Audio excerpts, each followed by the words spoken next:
Hola, bueno, yo les voy a hablar hoy de una situación que sucede en el contexto de la época griega, una época antigua, como es el episodio de la muerte de Sócrates, narrada en la Apología del autor Platón. En este contexto quiero hablar puntualmente del escrito del autor Romano Guardini, que es un autor muy interesante que hace una reflexión a partir de este escrito, La Apología. Primero quiero contextualizar que voy a hablar del informe preliminar y del primer discurso. Cómo se le puede dar una mirada a las circunstancias humanas y espirituales de la apología. Esto es en un contexto súper importante, por eso vamos a hablar de Sócrates, el contexto de los inicios, cómo sucede todo esto de la apología y los años que se da, cómo le damos una mirada espiritual y trascendente a esto. Bueno, yo quiero iniciar por contextualizar cómo la apología se desarrolla bajo un marco político, democrático, social, cultural, religioso importante, donde encajar otro tipo de pensamiento o podríamos decir otro tipo de ideas iba a ser algo muy contradictorio. Sócrates es un hombre que podemos decir del todo muy espiritual. Eh, Esto le causó quizás ser mal interpretado, mal conocido. Tenemos que entender que en esa época, y lo que acabo de decir, la situación moral y espiritual era muy importante. Por ende, quizás generar otro tipo de conocimiento, de llevar al hombre a pensar por sí mismo, eh, podía causar de cierta manera molestias en la sociedad, que fue lo que se dedicó Sócrates a lo largo de su vida, a enseñar a los demás a salir del error, a conocerse a sí mismo, a pensar por sí mismo y no pensar por el vox populi. Teniendo en cuenta eso, yo me atrevo a, a reconocer como va narrando el autor que nos explica la apología, la analiza muy bien, como es Romano Guardini. En este informe preliminar y en este primer episodio, él abre el conocimiento o él nos quiere abrir el conocimiento a entender el contexto en el que se desarrolla la apología. Entonces es muy importante saber que la situación que vivía Sócrates era compleja, pero aún así sus ideas, su conocimiento, su sentido, su ser, su esencia, su alma pura, nunca la defraudó. Siempre tuvo una postura muy importante frente al conocimiento y eso hay que destacarlo. Ante todo, Sócrates fue un hombre que mantuvo su ser, su esencia y su conocimiento, cueste lo que le cueste. Bueno, vamos a entrar en el análisis de una perspectiva espiritual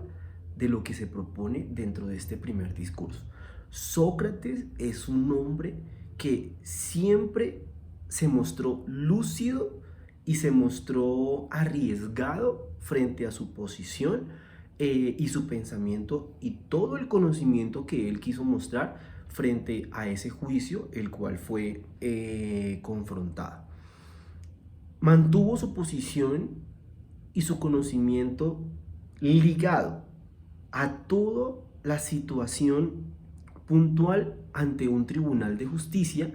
que de cierta manera lo juzgó por dos aspectos súper puntuales. Uno, el sacrilegio religioso y dos, la corrupción a la juventud. Dos aspectos que si miramos desde el contexto de las personas que acompañaban el juicio, nos encontramos a una asevia importante, a una corrupción. Este concepto griego de asevia, que es impiedad entre los asistentes, como esas aseveraciones de los tres acusadores de Sócrates, como es Meleto, Anito y Licón, de cierta manera nos muestran una sevia destructora, corruptible y con poca esencia natural de ser humano, de lo que hoy podríamos llamar dentro de la justicia algo ético frente a un juramento, algo ético frente a una esencia de ser humano, de ser persona. Me quedo con este concepto o esta palabra griega de asevia porque me llama mucho la atención, me gusta esta situación como lo plantea, de impiedad, como Meleto de cierta manera frente, aunque Sócrates todo el tiempo lo confronta frente a lo que dice, frente a lo que planea, frente a los argumentos que da, sin embargo lo sigue como destruyendo o lo lleva a analizar ciertas situaciones que todos los jueces, las personas que estaban ahí para juzgar a Sócrates de cierta manera, pudieron haber llegado a muchas conclusiones, pero pues o sea, se mantuvo en una situación de que él era el culpable, de que él era el malo, por más de que le mostró muchos ejemplos, tanto con el enseñarle a los hombres quién era el que verdaderamente sacaba a los hombres de un error o los llevaba a un conocimiento bueno, lo comparó con animales, lo comparó con ejemplos puntuales, pero como toda esta asevia de cierta manera se mantiene tanto a el hecho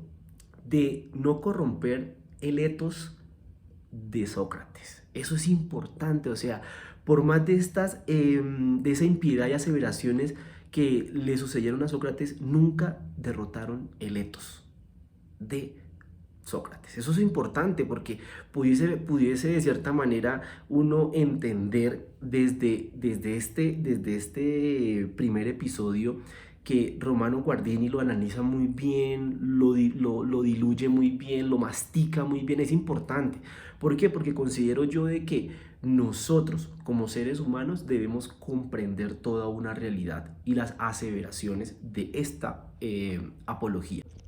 Bueno, también como para ir concluyendo un poco, hay una de las frases comunes que uno suele analizar o escuchar y la gente del común suele repetir, es esa frase de Sócrates de solo sé que nada sé. O sea, hasta dónde este hombre Sócrates termina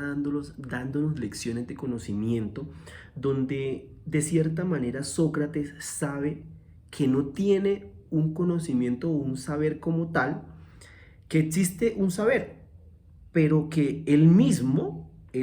Sócrates se mide frente a ese saber. Se sabe comportar, sabe que puede que lo tenga, como puede que de cierta manera no esté completo en él, pero que analiza de cierta manera ese conocimiento del ser humano, hasta dónde podemos llegar nosotros frente a este tipo de situaciones. Me gusta mucho dentro de todo este contexto cómo Sócrates de cierta manera analiza o pretende demostrar esas acusaciones que le hacen a él, cómo de cierta manera el efecto que causa esas aseveraciones de estos hombres causa en él quizás temer o enfrentarse a la muerte. Es un hombre que no le tiene miedo a la muerte. Hay una parte del texto que dice: en efecto, atenienses, temer la muerte no es otra cosa que creer ser sabio sin serlo, pues es creer que uno verdaderamente sabe lo que no sabe. Acá se termina, o sea, acá se siguen uniendo cosas de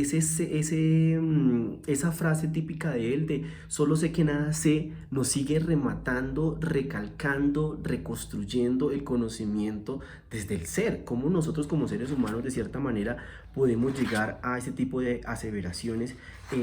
o conclusiones importantes del conocimiento. Teniendo en cuenta ese concepto, es importante cómo nosotros desde la metafísica, desde el conocimiento del ser o explicaciones un poquito más profundas, podemos de cierta manera construir un conocimiento real. Y es importante porque, o sea, Sócrates nos muestra unos patrones reales del conocimiento, y ya lo decía, o sea, cómo esa sevia que se da entre los hombres que lo juzgan, cómo ese etos que de cierta manera él mantiene y mantiene y mantiene arraigado en su verdad, en su conocimiento, en su sabiduría, termina siendo un hombre humilde, espiritual, que eso es lo que muestra esta parte de la lectura que me toca a mí de cierta manera explicar. Quiero terminar también con un poco de ese concepto de piedad, cómo Sócrates de cierta manera nos muestra la verdadera piedad, cómo está orientada a conocer de cierta manera que el derecho y la ley son de cierta manera el camino que nos van a llevar a lo divino, que de cierta manera sí trae algunas consecuencias, pero nos va a llevar a un aspecto divino, que fue por lo que él fue sentenciado a muerte directamente. Ya pues de cierta manera termina el acusado, ya no tiene de cierta manera otra situación de que salir, sino que él ya busca esa, esa explicar finalmente cómo la piedad del hombre termina siendo algo de un anhelo de verdad, cómo el hombre tiene que conocerse a sí mismo para luego llegar a medir esas fuerzas del espíritu, que es importante dentro de toda la apología. Y esto lo admiro mucho, lo concluyo de esa manera. Estos conceptos que he manejado dentro de la explicación me han llamado mucho la atención, me han gustado mucho, los he analizado a mucha profundidad, y pues con esto termino, teniendo claro de cómo esa asevia termina convirtiendo al hombre en algo que no es su esencia, pero que finalmente ese etos socrático puede llevarnos de cierta manera a conocer el verdadero sentido de la piedad, porque fue un hombre que mostró Sócrates todo el tiempo ser como es. Eso es finalmente lo que quiero mostrarles.